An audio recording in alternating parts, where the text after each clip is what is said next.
بسم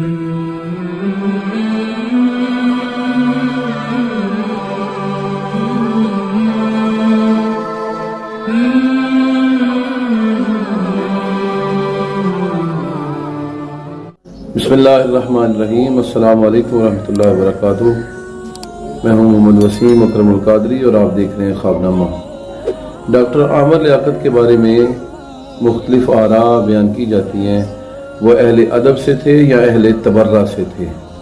کیونکہ وہ اہل ادب کی محفل میں بھی شرکت کرتے تھے اور علماء سے رسم و رواج رکھتے تھے، اور اہل تبرہ کی مجلسوں میں بھی شرکت کرتے تھے اور ان سے بھی رسم و رواج رکھتے تھے۔ وہ ایک منبر پر سنی عالم کے طور پر، سکالر کے طور پر آتے، اور ایک مجلس کے اندر امام بارگاہ کے اندر اہل تبرہ کے طور پر آیا کرتے تھے۔ ڈاکٹر عامر لیاقت کی زندگی کو دیکھا جائے تو اس کے دو رخ ہمیں نظر آتے ہیں۔ پہلا ان کا وہ دور ہے جو جہالت پر مبنی ہے، اہل تبرہ کے ساتھ گزرا ہے، جس میں اہل تبرہ کا ساتھ دیا کرتے تھے، اما عائشہ الصدیقہ پر، سیدنا ابوبکر پر، سیدنا عمر پر، سیدنا عثمان پر، اور باقی صحابہ عظام اور اہل بیت اطہار کے بھی بعض افراد پر تنقید اور تبرہ کیا کرتے تھے۔ عامر لیاقت کی زندگی کا دوسرا دور وہ ہے کہ جب انہوں نے توبہ کی، اہل علم سے رسم و رواج رکھا اور اہل علم کی صحبت اختیار کی، اور خصوصاً مولا کوکب نورانی صاحب کی صحبت اختیار کی، اور ان کے ذریعے سے انہوں نے فیضان اہل بیت، فیضان صحابہ سیکھے، اور اہل بیت اطہار اور صحابہ عظام کی عظمت اور عزت کو دل و جان سے پہچان لیا۔ پھر انہوں نے اما عائشہ الصدیقہ رضی اللہ تعالیٰ عنہ کی فضیلت پر کتاب بھی لکھی۔ سیدہ عائشہ کی سیرت پر کتاب لکھنا یہ اہل تبرہ سے اظہار نفرت تھا اور اہل ادب میں شمولیت کا اعلان تھا۔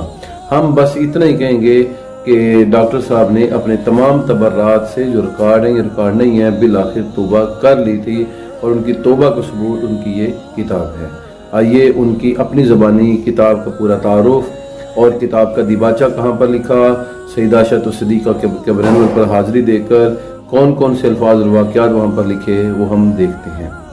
اعوذ باللہ من الشیطان الرجیم، بسم اللہ الرحمن الرحیم۔ ناظرین محترم، میری کتاب ہے مقدمہ ام المومنین سیدہ عائشہ صدیقہ رضی اللہ تعالی عنہا۔ ویسے تو آپ کو یہ کتاب فرید پبلشرز میں مل جائے گی، اور فرید پبلشرز کراچی میں ایک بہت بڑا نام ہے، ان کے پاس یہ کتاب موجود ہے، اور احمد پبلیکیشن سے چھپی ہوئی ہے۔ لیکن میں اس کتاب کا ایک ایسا ورق آپ کے سامنے کھولنے جا رہا ہوں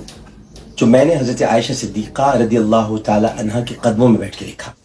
یعنی ان کی قبر اطہر کے پاس میں نے اجازت لی سعودی حکومت سے 15 سے 20 منٹ کی، اور یہ 15 منٹ میں نے لکھا جو اس کتاب میں شامل ہے۔ میں وہ آپ کو پڑھ کر سنانا چاہتا ہوں۔ جب آپ یہ کتاب کھولیں گے تو اس کے یہ میں نے انتساب اپنی دادی امی کے نام کیا ہے، اپنی دادی امی عائشہ حامد کے نام، جن کے نام کے سبب سے مجھے عائشہ کے پوتے ہونے کا اعزاز حاصل، اور یہ وہ دیباچہ کہہ لیجئے، مقدمہ کہہ لیجئے، یا امی جان کی خدمت میں ایک خط کہہ لیجئے۔ اس کا نام ہے امی جان۔ میری محترم و مکرم امی جان، میں جنت البقیع، بقیع الغرقد کے احاطے میں اپنے چشم تصور کی حد عقیدت سے آپ کی قبر اطہر کو بوسہ دیتے ہوئے کچھ کہنا چاہتا ہوں۔ امی محترم، آپ بہت ستائی گئیں۔ آپ کی عظمت سے خائف اور آپ کے مقام عرفہ کے منکرین، یعنی آپ ہی کے کچھ گمراہ بچوں نے آپ کی فصاحت، بلاغت، فقاہت، علم، حلم اور سب سے بڑھ کر قربت مرشدی کی بنا پر آپ کی تکریم و تعظیم کے بجائے آپ کی تحقیر و توہین، معاذ اللہ، اس میں ہدایت کو تلاش کیا، جو کہ اندھیروں سے روشنی کی جاہلانہ امید کے سوا اور کچھ نہیں۔ آپ کے اقوال مطہرہ اور افعال منزہ کی معنویت میں اترنے کے بجائے حاسدین ہمیشہ اپنی اوقات پر اترے، اور کبھی ایسا موقع ہاتھ سے جانے نہ دیا جہاں آپ کی ذات پر نور کو متنازع بنا کر اپنے عقائد کی عمارت بنانے کے لیے آپ ہی کی کسی بات کو بنیاد بنا کر بنیادی ڈھانے کی صحیح کی گئی ہو۔ حیران ہوں ان نوکروں اور غلاموں کی دیدہ دلیری پر کہ جو گھر والوں کی باتوں اور ان کے معاملات پر اپنی ہی جنس کے لوگوں میں بیٹھ کر نہ صرف تبصرے کرتے ہیں بلکہ کچھ فہم اذہان سے سازشی قصے تخلیق کر کے اہل بیت اطہار اور ازواج مطہرات کو آمنے سامنے لا کھڑا کرتے ہیں۔ امی جان یہ نہیں جانتے کہ آپ ہوں یا بی بی فاطمہ الزہرا ابیہا و علیہ افضل الصلاۃ والسلام، مولا علی کرم اللہ وجہ الکریم ہوں یا غار غار یا یار غار ابو بکر صدیق رضی اللہ تعالی عنہ،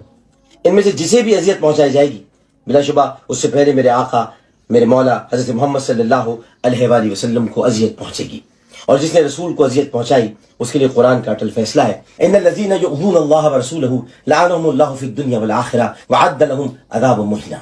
جس نے اللہ اس کے رسول کو اذیت پہنچائی تو قرآن کا اٹل فیصلہ ہے کہ اس پر اللہ کی لعنت ہے۔ ترجمہ پیش کر رہا ہوں، جس نے اللہ اس کے رسول کو اذیت پہنچائی اس پر اللہ کی لعنت ہے، اور یقیناً وہ عذاب مہین میں مبتلا رہیں گے۔ لہذا لعنت کی مستحق یہ جان نہیں سکتے کہ سیدنا علی کرم اللہ وجہ الکریم جو مولا کائنات ہیں، ان سے آپ کی شفقت و محبت اور ان کے قلب منور میں آپ کے لیے احترام و عزت کے قرینے سکھائے یا بسائے نہیں گئے، بلکہ ہستیاں تو تحفظ ایمان کی ان منزلوں پر ہیں جہاں ان کی نگاہیں رسول اقدس کی پسند پر ہوتی ہیں۔ یہ اسی کو پسند کرتے ہیں جسے مصطفیٰ صلی اللہ علیہ وآلہ وسلم نے پسند کیا، یہ انہی کو چاہتے ہیں جنہیں سیدی صلی اللہ علیہ وآلہ وسلم نے چاہا، اور یہ انہی سے لڑتے ہیں جو مرشدی صلی اللہ علیہ وسلم کے اللہ سے لڑتے ہیں۔ واللہ میری اوقات نہیں، اور قسم ان 10 آیات کی جو آپ کی بارات میں اللہ نے نازل کی، میں آپ کی نالین کے تلے سے چمٹا ذرے سے بھی زیادہ حقیر ہوں، مگر قرآن نے آپ کو میری ماں قرار دیا ہے، اور اسی بنا پر اولاد ہونے کے ناطے یہ میری ذمہ داری ہے کہ میں اپنی ماں کا مقدمہ لڑوں۔ آپ کی باتوں کو دوسرا زاویہ پیش کرنے کی جو کوشش کرتے ہیں، میں آپ کی باتوں کا وہ زاویہ پیش کروں جو مجھے آپ ہی سے محبت کے سبب حاصل ہوا، آپ کے کردار کی پاکیزگی اور عفت و عصمت کی خوشبو سے تبرے کی بدبو کو دور کر سوں، تاکہ روز حشر جب مجھے جہنم میں ڈالنے کا فیصلہ کیا جائے تو آپ اپنے سرتاج اور تاج شفاعت سے سجے دولہا سے یہ کہہ سکیں کہ اس گناہ گار کو اللہ سے کہہ کر چھڑا لیجئے کہ اس نے میری تکذیب کرنے والوں کو تہذیب سے جواب دے کر مجھے آپ سے سفارش کا ذمہ دار بنا دیا ہے۔ اور میں جانتا ہوں کہ اللہ اپنے محبوب کی کوئی بات نہیں ٹالتا، اور محبوب اپنے محبوب کی کوئی بات نہیں ٹالتے۔ امی جان یہ سطریں لکھتے ہوئے آنکھیں نم ہیں، لیکن فخر ہے کہ آپ میری ماں ہیں۔ میں اپنے فہم اور عشق کو ملا کر آپ کی بارگاہ میں اس کتاب کو نذران عقیدت بنا کر پیش کر رہا ہوں۔ کہیں غلطی ہو گئی ہو تو بیٹا سمجھ کر معاف کر دیجیے گا۔ آپ کی عمر مبارک کی آڑ لے کر مستشرقین، معاندین، ناقدین اور لقیر کے فقیر نبی کریم صلی اللہ علیہ وآلہ وسلم کی ذات اعلیٰ پر معاذ اللہ رقیق حملے کرتے ہیں، اسی لیے میں نے آپ کے قول مبارک کو تاریخی تناظر میں پیش کر کے تحقیق کے سہارے گستاخ زبانوں کو لگام دینے کی کوشش کی ہے، جو یقیناً مروجہ قول پر ایمان رکھنے والوں کے حلق سے اترنا شاید مشکل ہو، مگر ناموس رسالت صلی اللہ علیہ وآلہ وسلم سے بڑھ کر ہے، اور یہ آپ نے ہمیں سکھایا ہے، اس لیے مجھے یقین ہے کہ آپ اس معاملے میں سب سے زیادہ خوش ہوں گی، اور آپ کی مسرت ہی میرے لیے جنت ہے۔ امی جان میری اس کاوش کو قبول فرمائیے۔ امی جان مجھے اپنی نگاہوں سے کبھی دور نہ کیجیے گا۔ امی جان آپ کا پردہ بے مثال ہے، لیکن مشتاق ہوں کہ آپ کی نالین پاک کی زیارت کر سکوں، دیکھیے مایوس نہ کیجیے گا۔ امی جان اگر کسی بھی لفظ سے آپ کو تکلیف پہنچے یا وہ میری جہالت کا ترجمان ہو تو صرف نگاہ فرما کر معاف فرما دیجیے گا۔ امی جان بے غرض آپ کی ذات ہے، میری نہیں، سو میں آپ سے ملتجی ہوں اور اپنی غرض بیان کرنا چاہتا ہوں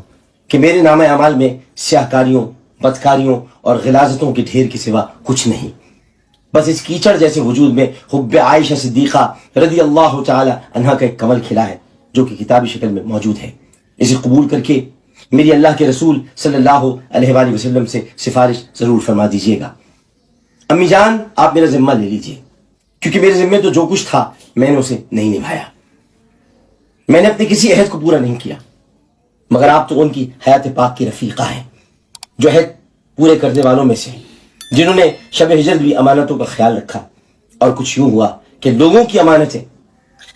علی المرتضیٰ رضی اللہ تعالی عنہ نے سنبھالی، اور اللہ کی امانت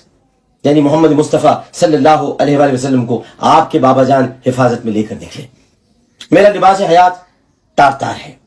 سفارش کے دھاگوں سے اسے رفو کرا دیجیے گا۔ امی جان ایک مرتبہ پھر معافی مانگتا ہوں ان سب کی جانب سے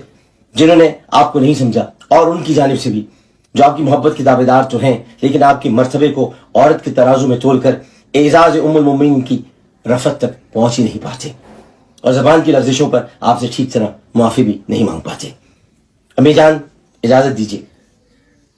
آج شعبان المعظم 1439 ہجری کی 7 تاریخ ہے، شعبانی کا مہینہ تھا، اور جدت البقی کی وہی رات تھی جس نے آپ کے سبب ہم تک شب برات پہنچا دی۔